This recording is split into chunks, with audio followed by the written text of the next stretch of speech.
Olá para você que nos ouve pela Rádio Defensoria. Eu sou Adriana Paulino e nós estamos aqui para mais uma edição do Entrevistas DPE. Hoje com um assunto super interessante e fofo sobre os nossos bebês. Olha só, gente, não perde essa porque tá maravilhosa. Nós vamos falar hoje sobre os desafios e soluções para o sono infantil aqui no Entrevistas DPE com a Laís Willig, né? Isso mesmo. E hoje nós vamos receber a Laís, especialista em consultoria do sono infantil, para uma conversa essencial sobre a importância do sono nos primeiros anos de vida do bebê. Olha que legal. No episódio, Laís compartilha aqui com a gente as suas experiências, fala sobre os fatores que impactam aí diretamente no sono dos bebês. Para você ouvir tudo isso, só fica ligadinho aí com a gente. Seja muito bem-vinda, Laís, ao Entrevistas DPE. Ela que é enfermeira, especialista no sono do bebê. Seja bem-vinda. Obrigada, Adriana. É um prazer estar aqui com vocês. Obrigada pelo convite, pela oportunidade, né? Eu sou a primeira especialista no sono infantil do estado de Roraima, então é uma responsabilidade muito grande, né? Estar aqui falando sobre isso. Eu sou casada, sou mãe de dois filhos e eles me trouxeram, né, o primeiro impulsionamento de trabalhar nessa área, né? Que maravilha. De resolver problemas, de melhorar, né, esse lado da maternidade que muitas vezes traz muitos problemas para muitas famílias. Os filhos acabam sendo a nossa inspiração, né? Exatamente. Nossa, foi assim, uma área de dificuldade que Deus tem me usado para levar soluções, né? Isso é muito bom para outras famílias também. Com certeza, isso é tão necessário, né? E você teve essa brilhante ideia aí que vai ajudar muita gente. Se Deus quiser. E fala pra gente, o que é a consultoria de sono infantil e como é que ela funciona? Conta pra gente. Então, as consultorias, né, a forma que eu trabalho, não são mediante a cursos gravados, né? Há um acompanhamento mesmo diário com essa família, com essa mãe, com esse bebê, de acompanhamento, mudança de rotina, mudança de hábitos, né? Eu geralmente costumo acompanhar essa família durante 45 dias, né? Diariamente nós trocamos ideias, nós fazemos reajuste na rotina, nós mudamos hábitos desse bebê, nós fazemos mudanças no ambiente de sono, que é muito importante, o lugar que esse bebê dorme, para que essa família tenha os resultados esperados, de acordo com a idade do bebê também. Que não é só querer que o bebê durma, né? Existem muitos fatores envolvidos e um deles é a idade e um fator adequado para a idade, para que esse bebê consiga dormir as horas que ele precisa para a idade fisiológica. Porque hoje em dia tem tanto mito, né? Muitos. Das nossas mães, das nossas tias, das avós. Ai, da canseira na criança que ela dorme logo. Uhum. E uma série de outras coisas, né? E aí a gente faz e não resultava em muita coisa, não. A criança continuava deixando os pais sem dormir aquele sono tranquilo a noite inteira, né? E já no decorrer da nossa conversa a gente vai entender o porquê de cada qual. Exatamente. E quais são aí os principais fatores que afetam o sono dos bebês? Explica pra gente. Olha, primeiramente, a criação ela é muito levada em consideração, né? Uma mãe sem informação é o principal fator que pode atrapalhar na condição do sono do bebê, né? Uma mãe desinformada, uma mãe que tem dificuldade, uma mãe que leva em consideração muitos mitos, né, nessa área. E sono não é apenas só ter uma boa noite de sono, né? Sono é saúde. Então, os fatores que podem influenciar nisso também estão envolvidos no ambiente a qual esse bebê está. Diariamente, não só no sono noturno, mas diariamente também. O local que ele dorme, o local que ele brinca, o gasto de energia desse bebê, as brincadeiras, né? A exposição do dia a dia dele, como ele brinca, onde ele brinca, os intervalos que ele tem entre uma soneca e outra. Muitos bebês, né? O fato que você falou sobre dar canseira, muitos bebês, quanto mais tempo acordado, mais dificuldade tem no sono noturno. E a luminosidade do local também é um mito que muitas famílias levam em consideração. Ensinar o bebê a dormir em locais com muita claridade vai fazer com que ele durma melhor em qualquer lugar. É um mito muito grande. A luminosidade é um dos maiores fatores de causar nesse bebê uma dificuldade com o sono, né? E às vezes a gente não leva em consideração como se estivesse olhando para nós. Porque um adulto, ele tem dificuldade de dormir na claridade, né? É algo que não gera um conforto geral. E muitas vezes nós não temos esse olhar para o bebê. A gente quer que ele aprenda de uma forma que muitas vezes é desconfortável até para a gente. Exatamente. E nessa questão de agitação, eu percebi que eu, quanto mãe, né? Quanto mãe, quando os meus filhos eram pequenos, se tinha um dia muito agitado, muita poluição sonora, eu notava que tinha aquele sono perturbado e tinha uma espécie de...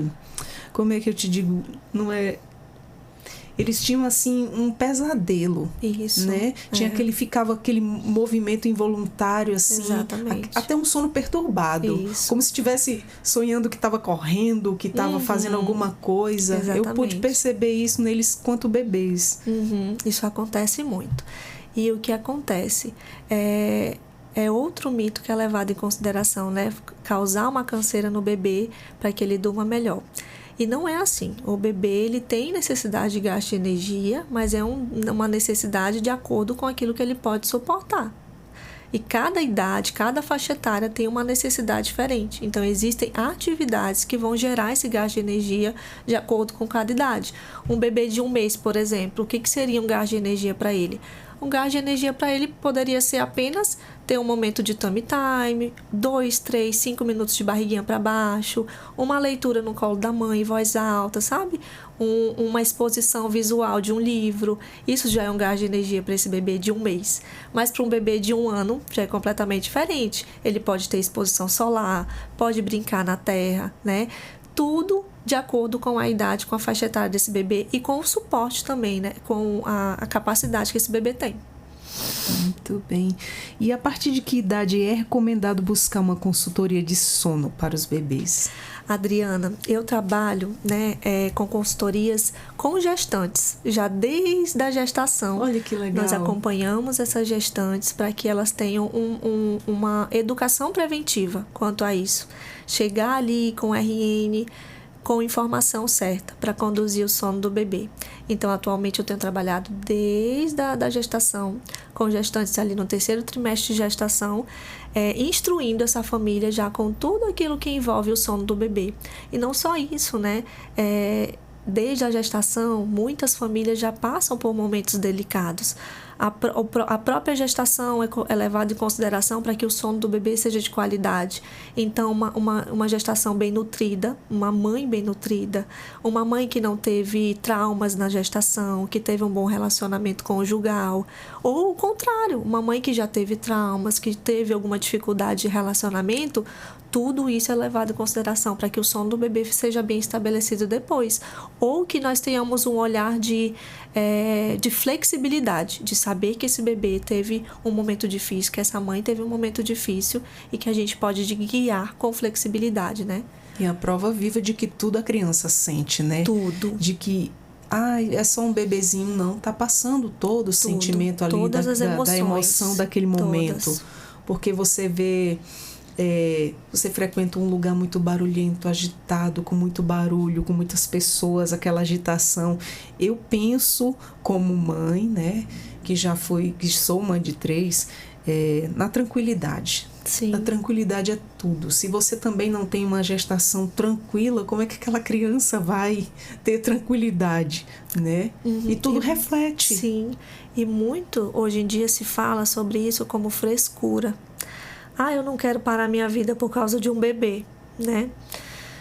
Mas depois você vai colher alguns frutos desafiadores, né? Quanto a isso. Muitas famílias não querem, né? Fazer uma educação de sono do bebê, estabelecer uma boa rotina, colocar esse bebê para dormir mais cedo, né? Nós, adultos, precisamos de um tempo de sono. Imagina uma criança. Então, tem muitas crianças que chegam a mim que vão dormir 11 horas da noite, meia-noite, e a família tem isso como normal. Mas elas não sabem que é aquilo que muitas vezes está causando um distúrbio de sono nesse bebê, né? Porque para elas é uma prática comum. E aí nós entramos com toda uma adaptação na rotina, eu faço, né, um plano de sono específico para aquela família e a gente vai ajustando aos poucos até ter um bebê que durma com autonomia e durma a noite toda, dependendo da idade. Nossa, essa questão de horários também é uma questão de estar educando as crianças a terem aquele horário para dormir, para acordar. Exatamente. Eu conheci uma rotina de vizinhos, com 2 meninas pequenas, eles iam dormir 3 horas da manhã. Gente, as pequenas iam dormir 3 horas da manhã. Eu disse, bom, enfim, não é da minha conta, mas, poxa, isso não é saudável para uma criança, né? É aí que entra a parte da saúde também. Existem muitos estudos, né, já hoje em dia, que comprovam que bebês que dormem menos de 9 horas, uma noite completa de sono, né, menos do que 9 horas, eles têm maior facilidade de desenvolver ansiedade, depressão na adolescência. Um comportamento emocionalmente dependente. E, infelizmente, existe muita falta de aderência das famílias a esse tipo de educação de sono. Por quê? Já falando um pouquinho, né, sobre a metodologia, né, das consultorias, aquilo que eu trabalho é baseado na medicina do sono, na neurociência do sono infantil. E muitas mães chegam até mim perguntando, Laís, como é que é? Como é que é feito, né? Como é que é o seu trabalho? E eu, olha, educação. Educação nem sempre é ver o seu bebê sorrindo, é ver o seu bebê completamente aderindo ali àquilo que você está apresentando para ele. Pelo contrário, muitas vezes a gente precisa frustrar um filho, muitas vezes a gente precisa educar de uma forma que ele não espera, muitas vezes a gente precisa colocar um limite, né? E nem todas as famílias elas têm esse olhar, né, de levar isso realmente em consideração, ou vão deixando para depois, e as consequências só vão aumentando. Tanto que eu não trabalho com crianças acima de 3 anos, porque já entra em um patamar muito mais difícil para mim, como enfermeira e consultora do sono sozinha, né, atuar. Seria algo mais multiprofissional mesmo, né, uma psicologia, uma psiquiatria, né, uma educação materno-infantil, familiar completa. Porque, por exemplo, se a criança dorme tarde, aí ela vai acordar tarde também. Sim. E aí, como é que ficou aquela rotina diária dela? Almoço, café da manhã, perde refeições na hora, perde refeições, passa do horário. Exatamente. E o ciclo circadiano dessa criança fica todo bagunçado. Desregula tudo. Desregular. A nossa fisiologia, ela é adaptada para acordar quando o sol nasce e dormir quando o sol se põe. E até nós mesmos adultos, nós temos, né, conforme o tempo tem passado, nós temos dedicado mais tempo ao trabalho, a mais atividades, né? E a gente vai perdendo um pouquinho isso. Mas expor isso também a uma criança que não tem responsabilidades, isso é horrível, né? Tanto para o desenvolvimento neurológico dessa criança, cognitivo e motor. Então, existem muitas crianças que chegam até mim com deficiência de fala, deficiência motora, o bebê que ainda não consegue virar e desvirar, não consegue engatear. E só em fazer esses ajustes de rotina, o bebê já sai outro bebê, mais calmo, mais tranquilo, com uma habilidade motora muito maior. Um bebê que estava bem atrasado sai virando, desvirando. Um bebê que estava com atraso de fala sai falando algumas palavras. Então, para você ver que o sono é extremamente importante para esse desenvolvimento dessa criança. É um ponto-chave, né? Uma coisa acarreta a outra. Sim. E fala pra gente quais são os sinais mais comuns de privação de sono em bebês. Irritabilidade é o mais importante, né? E muitas famílias olham, né, um bebê com irritabilidade e direcionam características ruins ao bebê. Meu bebê é irritado, meu bebê é chorão, meu bebê é isso, meu bebê é aquilo. E quando vê, a rotina está completamente desajustada. Então, fazer esses ajustes gera também um bebê mais calmo, tranquilo, né? Um bebê que está ali diariamente suportando toda a rotina com muita facilidade, consegue brincar, consegue ter interação social com maior facilidade. Além da irritabilidade, né? Os bebês ficam mais apáticos também, às vezes. De tão cansados, eles acabam tendo maior dificuldade de brincar. ficam ociosos, não sabem brincar, porque não tem um sono de qualidade, reparador, para que eles consigam ter aquele gasto de energia. Então, é um ciclo. Se você não dorme bem, você não consegue gastar energia do jeito que você precisa, e você não conseguindo gastar energia do jeito que você precisa, você não tem sono suficiente para dormir bem novamente, né? Exatamente. Então, vira um ciclo vicioso. Até na rotina dos próprios pais, do pai, da mãe, principalmente, que é a que mais cuida. Sim. Aquela mãe passa uma noite, uma privação de sono, e fora tantas outras noites, né? Sim. Lógico que durante o dia ela não vai estar legal, e a paciência fica bem curta. Sim. Infelizmente, Isso. acontece que a gente é ser humano, né? E o que pode desencadear também? Subdiagnósticos. Crianças que chegam com possibilidade de diagnóstico de hiperatividade, de autismo, e às vezes é apenas um subdiagnóstico. Uma criança que está sendo muito exposta a telas, porque a mãe está com privação de sono excessiva, extremamente cansada, e está recorrendo a outras questões, né? Recorre às telas, recolhe a não ter paciência de ter ali uma atividade adequada para a idade do bebê, a gastar energia, ter tempo de qualidade com aquele bebê. Então, influencia em muitas coisas. Sem falar que não é só em relação à mãe, mas à família de forma geral, né? É o relacionamento conjugal, né? Imagina uma mãe cansada. Exatamente. Ela não vai conseguir ser uma boa esposa, né? Verdade. Relacionamento ali vai estar muitas vezes afetado a respeito disso. Ela não vai conseguir ter tempo de qualidade com o marido também. Imagina um bebê que vai dormir às 11 horas da noite. A mãe vai deitar e querer descansar também, né? Então, todos esses ajustes, eles geram para a família também isso, né?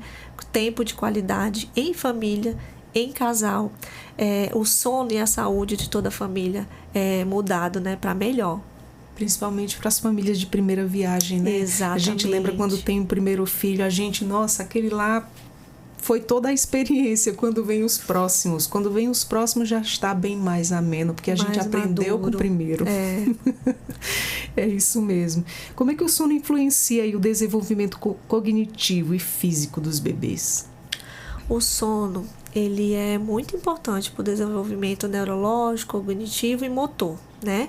Ele é um processo mesmo que influencia no quê? Os bebês, as crianças, eles têm um processo de desenvolvimento durante o sono, especificamente durante o sono. Então, o que isso significa? Que eles precisam dormir para ter esse tipo de desenvolvimento. Então, crianças que não dormem, que têm esse sono, não é só apenas dormem às 7 e acordam às 7 da manhã. Mas o bebê que tem muitos despertares noturnos, ele tem um sono picado.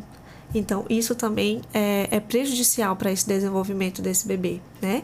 Bebês que têm associações negativas, que são associações que, com o passar do tempo, elas vão ficando insustentáveis.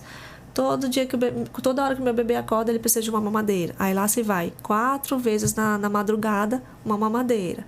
Toda vez que meu bebê acorda, ele precisa do peito para voltar a dormir. Lá se vai 4 mamadas na noite. Isso é importante em certo tempo, né? O bebê, ali até os 2, 3 meses, ele tem maior necessidade de amamentação. Depois disso, ele já começa a ter um sono mais estendido e ter a necessidade desse sono mais estendido. Então, nós como pais, né, se nós tivermos a informação correta, nós conseguimos guiar o sono desse bebê para que ele tenha um sono de qualidade para o desenvolvimento. E qual é a duração ideal de um sono para os bebês aí de diferentes faixas etárias? Exatamente, diferentes faixas etárias, e cada faixa etária existe uma quantidade de sono adequada. Um exemplo, bebês ali por volta de RN realmente tem uma necessidade maior de amamentação. Então, geralmente, a amamentação diurna e noturna é entre 2 horas, 3 horas. E isso também já pica meio que um sono, né? O primeiro já mês é mais puxado. Mais puxado. A partir dos 2 meses, alguns bebês já têm a capacidade de fazer 5 horas de sono seguida. 3 meses, 6 horas de sono seguida. 7 meses, a partir de 7 meses, um bebê já consegue ter uma noite de sono completa. E muitas famílias não têm essa informação. Acham que a amamentação, né, durante a madrugada, ela é também de livre demanda. Mas não. O sono, ele é uma necessidade primordial de sono contínuo a partir dos 7 meses. E muitas famílias têm a capacidade de conduzir o sono do bebê para que ele durma a noite toda. E Laís, a gente estava falando sobre os mitos aí, né? Existe aí muitos mitos sobre o sono infantil e que você gostaria de desmistificar isso aí? Existem muitos mitos, né? Como eu já falei no início, o bebê dormir na claridade vai fazer com que ele durma em qualquer lugar. Bebê dormir no barulho vai fazer com que ele durma em qualquer lugar. Não, gente, assim como nós queremos um lugar tranquilo, de paz, sem luminosidade nos nossos olhos, um bebezinho também precisa. E silêncio, né? Silêncio, principalmente. Então, assim, todos esses mitos também muitas vezes acarretam alguns fardos para as mães, porque se elas acreditam dessa forma, elas acham que se o bebê não está conseguindo dormir, é porque tem algum problema no bebê. E não, existem os ajustes que precisam ser feitos. E como é que o ambiente de sono ele pode impactar a qualidade do sono do bebê? Olha, para você ter noção, tem bebês que eles se incomodam até com a luzinha da babá eletrônica, com a luzinha da central. Alguns bebês acordam, têm uma percepção visual daquilo e querem ter uma comunicação. Então, eles acabam perdendo o sono naquele momento. A família não entende, a família intervém, a família faz de tudo para o bebê voltar a dormir, mas aquela coisa que está atrapalhando o soninho ainda está ali. E qualquer despertar noturno pode gerar uma interação desse bebê com aquela luminosidade, né? Então, assim, alguns fatores precisam ser adequados nesse ambiente de sono para que o bebê tenha uma noite contínua de sono. E muitas mães às vezes chegam até mim: será que o bebê não vai ter medo? Será que o bebê ficar no escurinho não vai ter medo? Não, bebês não têm uma vivência para ter medo, né? Pelo menos não deveriam, né? A exposição desse bebê é de amor, de cuidado e de carinho. Então ele vai ter medo de quê? A única coisa que ele vai sentir falta é de você. Se você criar um hábito de dar mais atenção para esse bebê, de ter mais intervenção com esse bebê. Agora, medo mesmo não é um sentimento que deveria ter, né? Principalmente ali até os 2 anos de idade. O ideal seria o escuro total. De preferência, né? O blackout, escurinho é um ambiente mais adequado.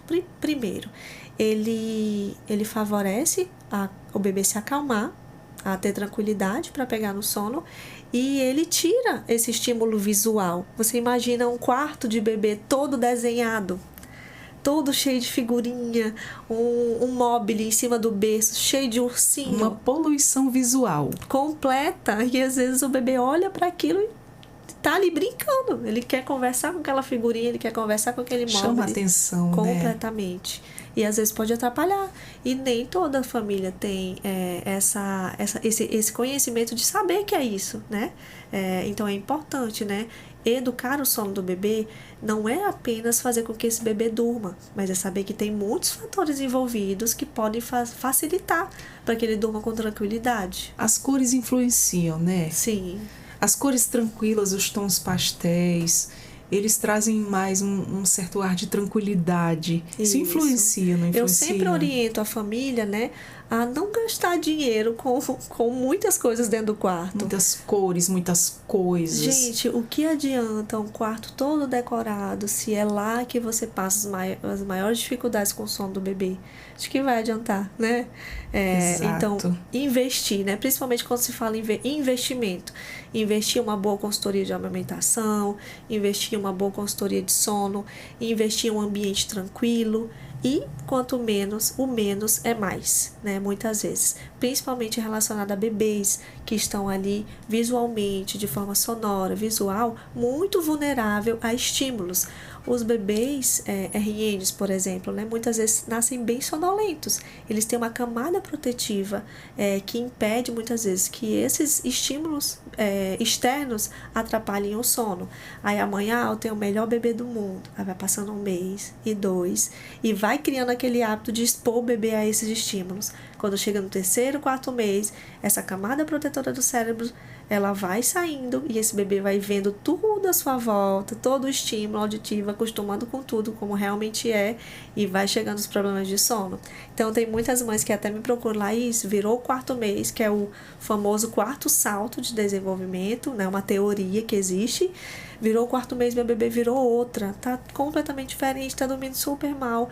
Vamos conversar. Será que realmente é isso? Será que realmente é um salto de desenvolvimento, né? Os saltos de desenvolvimento, inclusive, eles são uma teoria baseada nos marcos de desenvolvimento. Os marcos de desenvolvimento, eles têm comprovação científica, né?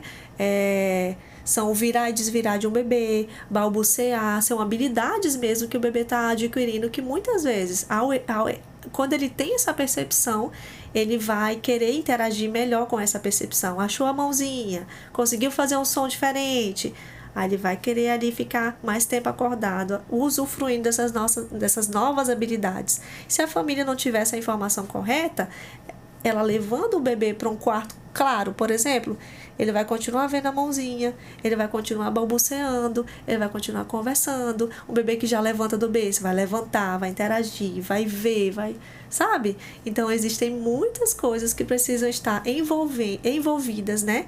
Em trazer tranquilidade no momento que o bebê precisa dormir. Muito bem. Quais são aí as técnicas mais usadas por consultores de sono para melhorar aí a rotina do bebê? Olha, as principais técnicas utilizadas são as técnicas de mudanças de hábitos, né? Porque, o que, por exemplo? Bebês que têm o hábito de dormir muito tarde. Bebês que têm o hábito de dormir mamando. Bebês que têm o hábito de dormir na mamadeira. Esses hábitos, muitas vezes, eles podem gerar uma associação negativa, o que vai fazer com que esse bebê seja dependente daquilo todas as vezes que ele acordar. E o que acontece? Esse bebê mamou para dormir. E durante a noite, todo ser humano tem ciclos de sono. Os bebês também. Quando esse bebê acordar e ele não tem autonomia, ele vai precisar daquele mesmo hábito para dormir. Então, as principais técnicas que são utilizadas são de mudanças de hábito com o objetivo final de proporcionar a autonomia de sono para esse bebê. O objetivo final, né, da maioria das consultoras de sono que atuam no mercado hoje em dia é ensinar autonomia de sono para esse bebê.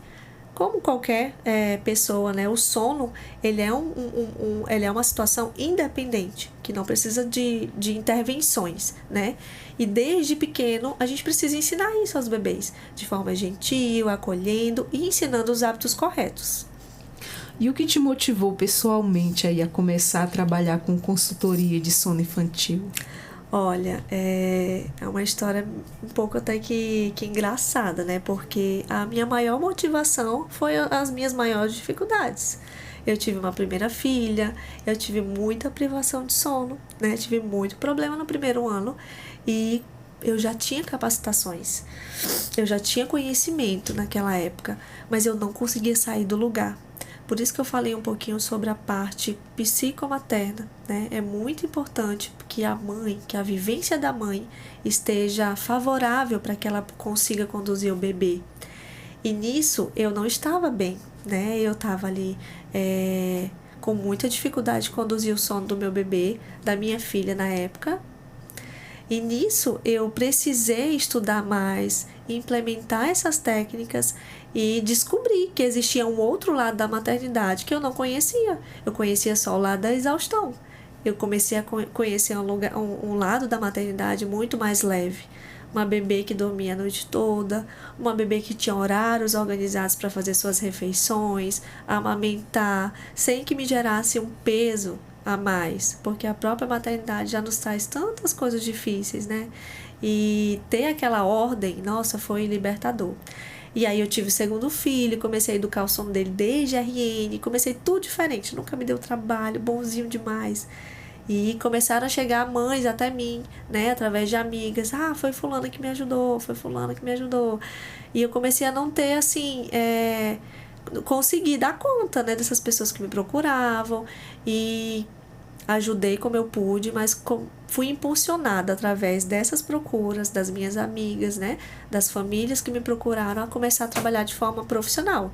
E procurei um curso, né, mais aprofundado, uma pós-graduação, e ainda estou fazendo essa, né, de neurociência do sono infantil, e só tenho melhorado o meu atendimento, né, aí abrangendo muito mais famílias cada dia mais, alcançando mais lares, né, mudando essa realidade aí.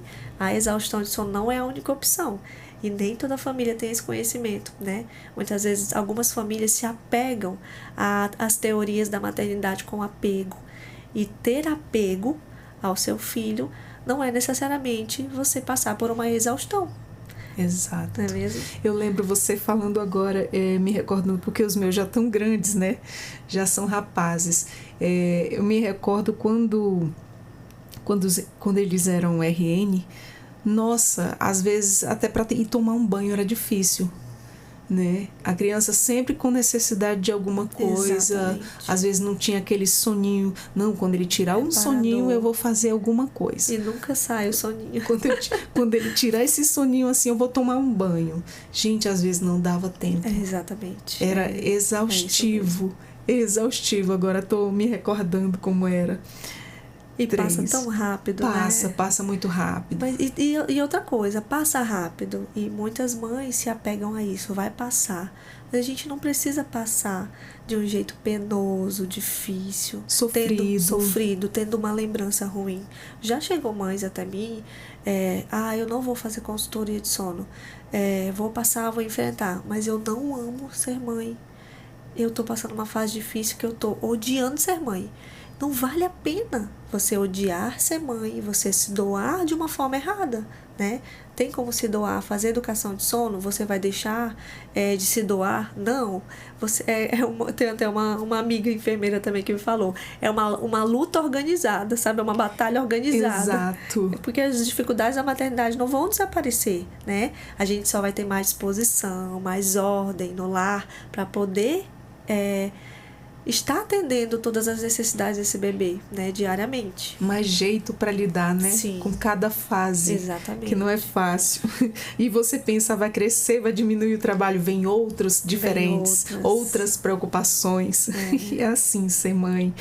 E fala pra gente qual foi aí o seu maior desafio que você enfrentou ao ajudar aí uma família a melhorar o sono dos seus filhos. Olha, eu ainda estou enfrentando, ainda estou em processo aí de acompanhamento de uma família que, para mim, foi o caso assim mais peculiar que chegou, né? Uma bebezinha que eles fizeram uma viagem, o casal, e a bebê apresentou uma convulsão durante o voo. Nossa. E nisso eles não sabiam por quê, filmaram, mostraram para um especialista, né? E o especialista passou uma medicação tarja preta.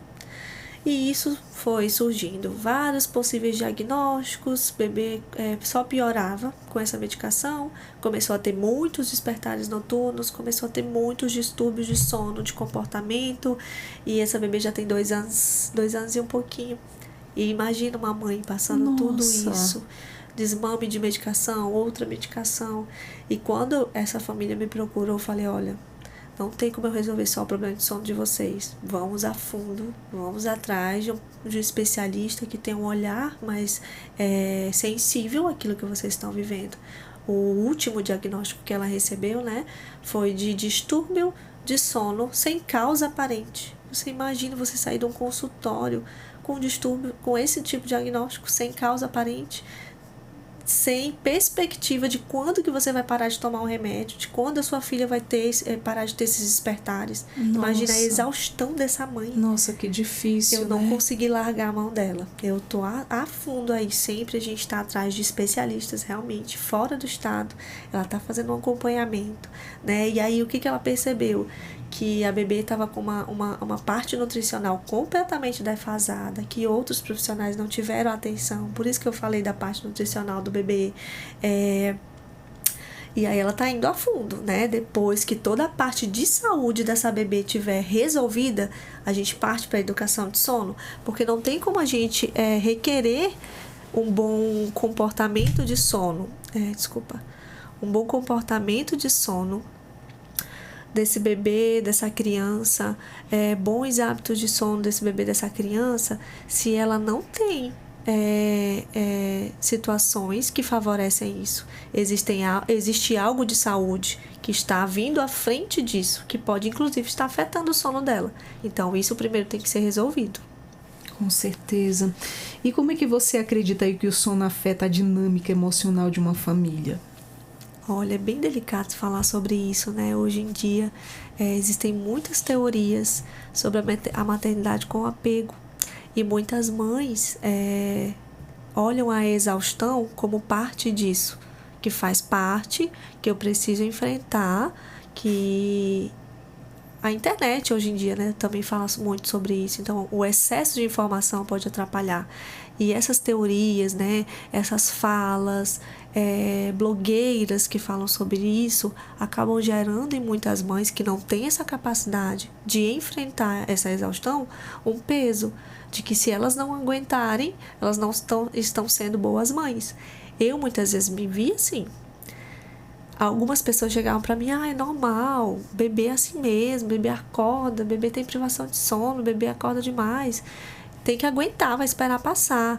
Mas eu não tinha psicológico para aguentar. E essa é uma realidade de algumas mães também, né? Então a educação de sono ela vem justamente em prol disso, de levar as famílias uma outra alternativa, de que se a família não tem um psicológico ou emocional para aguentar a privação de sono, ela tem uma alternativa de educar o sono, né, de ter um relacionamento familiar melhor, de não ter ali a exaustão como o pilar do lar, né, mas ter a possibilidade de ter noites de sono mais tranquilas, né, e consequentemente um relacionamento familiar mais saudável, mais equilibrado, né, conjugal, né, a criação desse bebê, dessa criança, né, a leveza da mãe em conduzir isso, né, em conduzir a criação do dia desse bebê, né, é muito mais leve quando você opta por um caminho que você é capaz realmente de caminhar, né, e não só apenas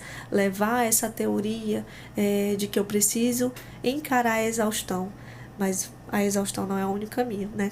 Como eu falei. Então, quem pode, né? Quem quer optar por uma boa educação de sono, tá aí, né? Uma boa alternativa para que você não tenha ali só uma opção para seguir. E Laís, na sua opinião, porque tem muitas famílias que enfrentam dificuldades, né? Como o sono dos bebês, sem buscar ajuda. Qual o desfecho disso tudo? Olha, é drástico. Muitas vezes isso chega ao divórcio. E é sério, né? A gente, a longo prazo, a gente não tem muito esse pensamento. A gente pensa muito no agora.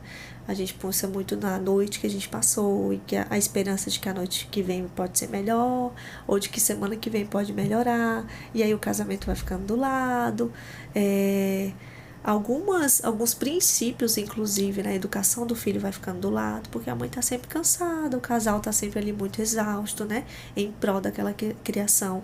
E existem muitas coisas que podem ser desencadeadas através disso, né, e assim, eu acho que a principal delas, além claro, né, o bebê que não dorme bem, ele não desenvolve bem, né, então a saúde desse bebê fica em risco. Mas também o desfecho familiar dele, né? Uma criação de pais separados, por exemplo, né? Imagina aí um casal que viveu 3 anos de privação de sono, chegou o cúmulo do estresse, né? E acabou por optar por se separar. E aí fica as consequências da saúde desse bebê, uma criação emocionalmente dependente, uma criação sem nenhuma independência de sono, com várias associações negativas, com várias consequências de desenvolvimento e ainda mais um divórcio, né? Acontece, né? Acontece. E como é que você se sente aí em ver famílias transformadas após melhorar o sono do bebê? Nossa, é muito, muito prazeroso, é muito assim... realmente eu tenho me encontrado, sabe, levado esse novo conhecimento para essas famílias, essas novas possibilidades, né? Famílias que chegavam até mim, Laís, eu vou fazer educação de sono, mas eu não tenho perspectiva de que vai mudar. Eu acho que realmente se for mudar, vai mudar muito pouco. E eu caminho junto, né? A gente faz ali uma caminhada diária, eu converso com essas mães, não é só sobre condução do sono desse bebê, mas eu converso, né? Eu conduzo a área emocional dessa mãe também, né? A área de saúde desse bebê, né? Como é que vai a nutrição desse bebê, como é que vai a saúde desse bebê.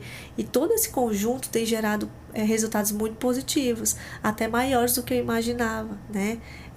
Realmente tem bebês que vão ajustar o sono de uma maneira que não vai ajustar em outro bebê, né? Porque bebês são únicos, cada bebê é único. Mas todas as famílias saem com algum crescimento desse momento, sabe? Com algo que mudou, né? No padrão de sono, com algo que mudou na rotina. E isso é muito, muito recompensador, muito mesmo. E Laís, quais são aí os maiores erros aí que você percebe na rotina de sono desses bebês? Como é que costuma corrigi-los? Olha, os maiores erros que eu vejo, né, são a falta de organização, né, diária desse bebê. Então, como a gente comentou, né, um bebê que dorme tarde, ele vai perder as primeiras refeições do dia.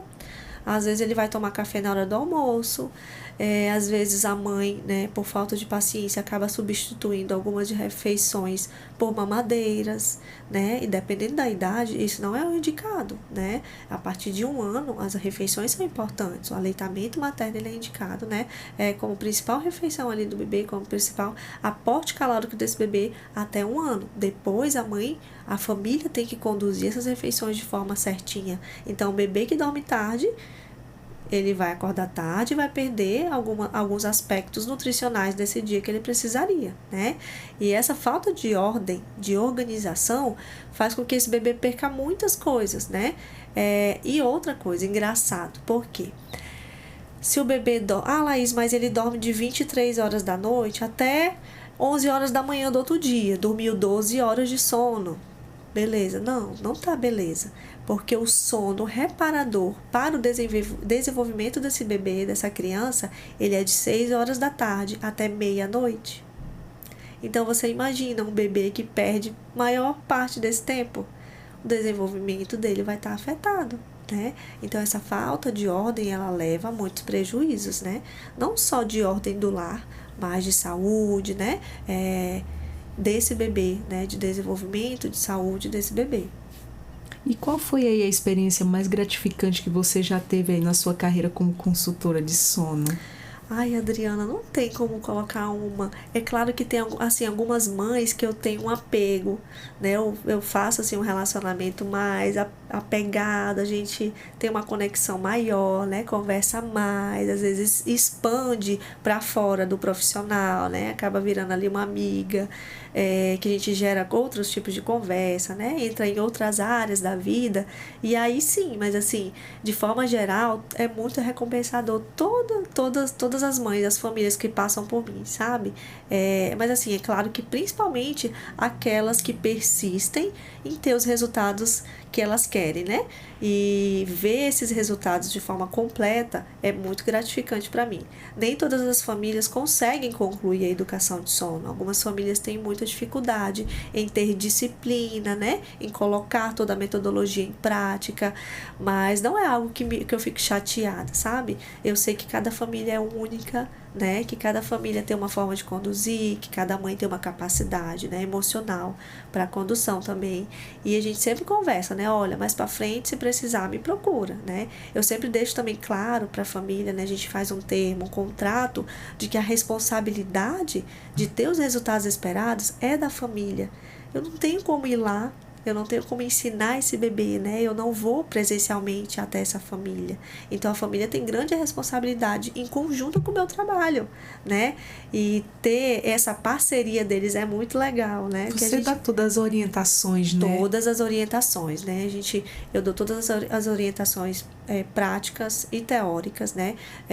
Passo ali uma documentação, contrato, tudo certinho, passo ali o material digital deles e a gente faz esse acompanhamento ali do diário de sono. Diariamente eles me passam ali, preenche esse diário de sono e eu vou fazendo as conduções, os ajustes, né? Até que chegar o dia que esse bebê tá dormindo a noite toda. Em nome de Jesus. Olha que legal, tem todo um cronograma. Não é de um dia para o outro, não é assim. É um processo, né? É um processo, não é um passo de mágica. Então, cada semana nós temos um objetivo, a gente traça um objetivo e a gente só pula para a próxima fase quando aquele primeiro objetivo tá fechadinho. Olha, que legal. Chegou em acordo, que a gente conseguiu avançar, que a gente conseguiu já ali organizar aquela parte. A gente geralmente começa pela rotina, né? É muito importante organizar toda a rotina desse bebê, as atividades diárias. Depois nós vamos passando para os hábitos de sono que precisam ser organizados, mudados. Respeitar mesmo os horários, hein? Isso. Muito importante. E como é que você vê o papel dos pais no processo de garantir uma boa noite de sono para os filhos? Tá aí, né? Eu já até comentei agora. Essa responsabilidade é total deles, porque eu tenho conhecimento, eu sei como conduzir, mas eu estou aqui para ensinar, né? Para dar independência para essa família, para quando eles passarem por outra turbulência no sono do bebê, eles saírem dessa consultoria de sono aptos a conduzir, inclusive, o sono de um novo bebê que chegar na família. Né? Então a responsabilidade é grande. Se eles conseguirem usufruir de forma geral, eles conseguem sair, completamente capacitados, né? Para conduzir não só regressões de sono desse filho que passou por uma educação de sono, né? Que podem acontecer regressões de sono por doenças, viagens, né? Mas eles sabem o caminho de volta e eles conseguem conduzir novamente, ou até mesmo um novo bebê. Então, eu sempre gosto de passar uma capacitação completa para essa família, que ela não só resolva o problema de sono desse bebê, mas que ela esteja sempre segura, com todo o conhecimento prático e teórico de conduzir o sono de outro filho, por exemplo. Muito legal. E Laís, como é que equilibra aí a ciência por trás do sono com a individualidade de cada bebê ao criar aí uma rotina? Olha, a ciência entra justamente no âmbito de levar as necessidades desse bebê em consideração, né? Porque assim, a fisiologia humana, ela é uma, né? O que vai mudar, as peculiaridades que vão mudar, vão ser de acordo com cada família, né? Hábitos diários, né? Como esse bebê gasta energia, qual é o hábito de criação, qual é o hábito de brincadeiras, isso vai mudar. Já a fisiologia, ela é baseada na ciência. Ela é uma para todos os bebês, né? Então, o que seria isso? O ideal, saudável, é acordar até às 7 da manhã. O ideal é almoçar na hora que precisa almoçar. O ideal é dormir até às 8h30 da noite, né? Então, esses aspectos fisiológicos, eles são baseados na ciência. E eles são padrões, né? Para todos os bebês. Já os outros aspectos é conduzido a partir das peculiaridades de todas as famílias, né? Tem famílias que vão para cultos e me procuram, né? Laís, vamos organizar uma rotina. Como é que eu faço para o meu bebê dormir no culto também? Como é que eu faço para quando eu viajar? Eu sou missionário. A gente gosta muito de viajar. A gente vai para culto e volta muito tarde. Isso vai bagunçar tudo? Primeiro a gente ajusta. Depois de fazer uma boa educação de sono, sair da rotina faz parte da rotina. Então é muito bom, gera uma liberdade, né? E é isso, as famílias gostam também dessa parte de estruturar, né? De ter ali uma educação de sono, e quando sair da rotina não vira mais um pavor, um terror de saber que esse bebê vai ficar hiperestimulado, super exausto. E caso ocorra, claro, eles sabem sempre voltar e conduzir no caminho direitinho para ajustar a semana, o resto da semana, o resto do mês. Isso é muito bom. Muito legal. Adorei falar sobre o sono dos nenéns. Laís, um recado para a gente estar finalizando aqui a nossa conversa, um recado para os papais, para as mamães, para as famílias em geral, né? Que você deixa aqui para a gente. Olha, eu acho que principalmente levar mais a sério, né? O sono da criança, do bebê, ver realmente como uma necessidade de saúde, né? Não só apenas de descanso, né, mas de saúde. Famílias, né, de forma geral, você tem uma avó, uma tia que está ouvindo, uma amiga, leve em consideração, né, todas essas falas, indique, né, para uma amiga procurar uma consultoria de sono. A exaustão não é a única opção, né, a exaustão materna, a exaustão da infância também, né, essas consequências elas não é preciso a gente levar para a vida toda, né? A gente tem um caminho que a gente pode percorrer para gerar uma leveza na maternidade, gerar um maior desenvolvimento desse bebê, e por que não optar por isso, né?